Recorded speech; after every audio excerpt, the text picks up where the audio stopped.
Un homme est venu voir notre prophète Sayyidina Muhammad sallallahu alayhi wa sallam en lui demandant un conseil. Awsini ya Rasulallah, c'est-à-dire donnez-moi un conseil qui pourra m'être utile dans ma vie. Le messager de Dieu alayhi wa sallam lui a répondu La tardab, ne te mets pas en colère. L'homme a répliqué pour la deuxième fois Awsini ya Rasulallah, donnez-moi un deuxième conseil. Le prophète alayhi wa sallam lui a répondu pour la deuxième fois La tardab, ne te mets pas en colère. L'homme a demandé pour la troisième fois Awsini ya Rasulallah, donnez-moi un troisième conseil. Le prophète alayhi wa sallam lui a répondu pour la troisième fois La tardab, ne te mets pas en colère. Pourquoi? Parce que c'est un conseil qui vaut de l'or. Je ne sais pas si vous avez regardé ma vidéo, pas précédente, mais que j'ai publiée il y a quelques semaines sur la colère, où je vous ai expliqué comment la colère pourra créer des dégâts externes, parfois même graves, et créer des dégâts internes, parfois même graves. Quand vous vous mettez en colère, je vous renvoie à la vidéo, comme ça sera plus explicite pour vous, mais aujourd'hui c'est juste pour un petit rappel, comme je vous ai dit, quand on se met en colère, soit qu'on va s'exploser et là on va créer des dégâts externes, soit qu'on va s'imploser et là on va créer des dégâts internes. Aujourd'hui, je ne vais pas vous donner des conseils ou des astuces pour maîtriser, gérer la colère, non.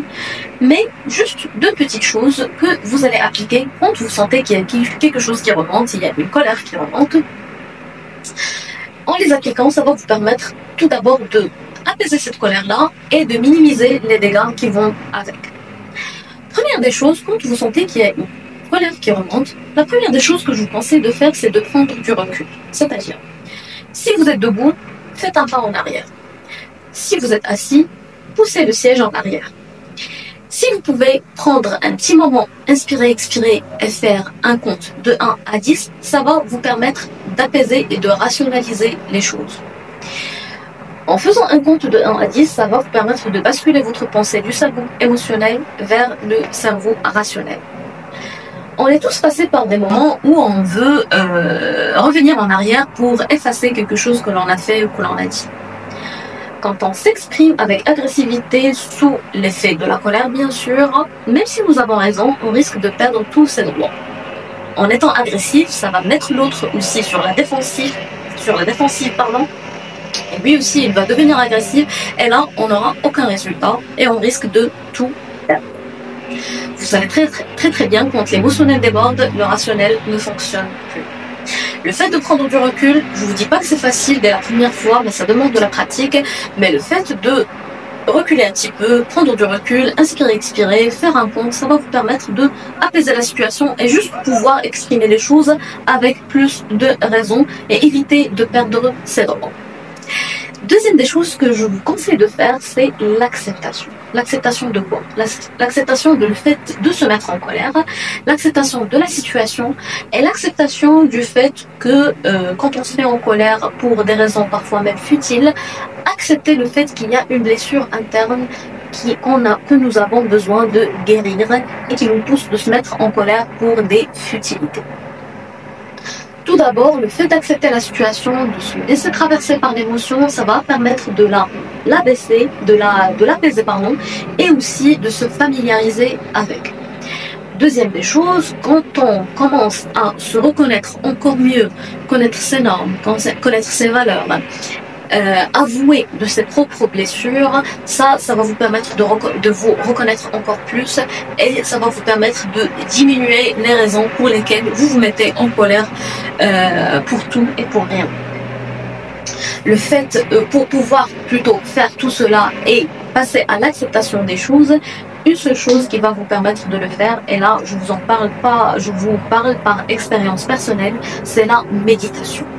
La méditation va vous aider, première des choses, de se familiariser avec la situation, de se laisser transcender par la colère qui vous ronge de l'intérieur, et puis par la suite de vous poser les meilleures questions afin de trouver les meilleures réponses pour pouvoir identifier la blessure qui est en train d'être touchée à l'intérieur. Deux choses donc qu'il faut mettre en pratique. Le fait de prendre du recul, ça va vous éviter de faire des dégâts externes. Le fait de méditer, d'accepter la situation, de se laisser transcender par l'émotion, ça va vous aider à éviter aussi les dégâts internes. Troisième chose que j'ai envie de vous en parler aujourd'hui, c'est, comme je vous l'ai dit la dernière fois, c'est que l'émotion est, la colère est l'émotion liée à l'organe foie.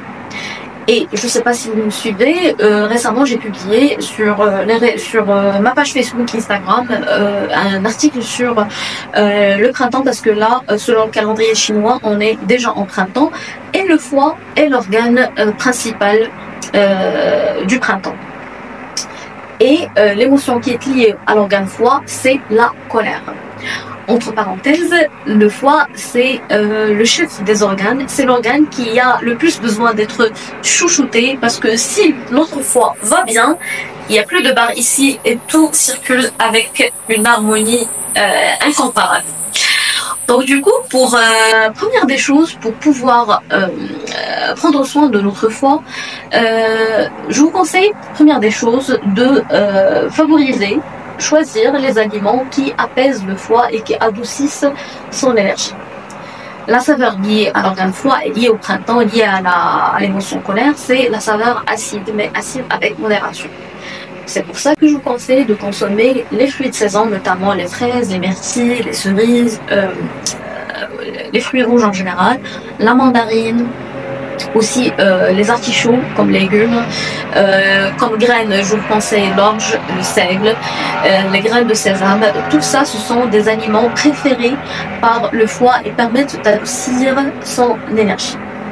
Deuxième des choses, c'est que si vous vous mettez facilement en colère, je vous conseille de masser ou pratiquer de l'acupression sur le point principal qui permet d'apaiser la colère et aussi de diminuer la stagnation de l'énergie du foie, c'est le point 3 fois.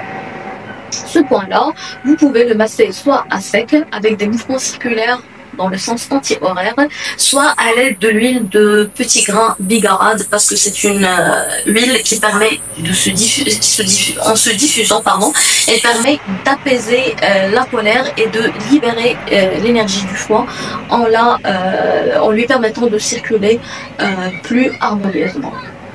Ce sont les conseils que je vous donne là pour pouvoir contrer ces petites colères et éviter les dégâts internes externes qui vont avec. Essayez de pratiquer ça. Je vous dis pas que ça va venir du jour au lendemain, ça demande beaucoup de pratique et ça va vous permettre aussi de mieux vous connaître. Prenez soin de vous, prenez soin de votre foie, c'est la saison et à très bientôt. Au revoir.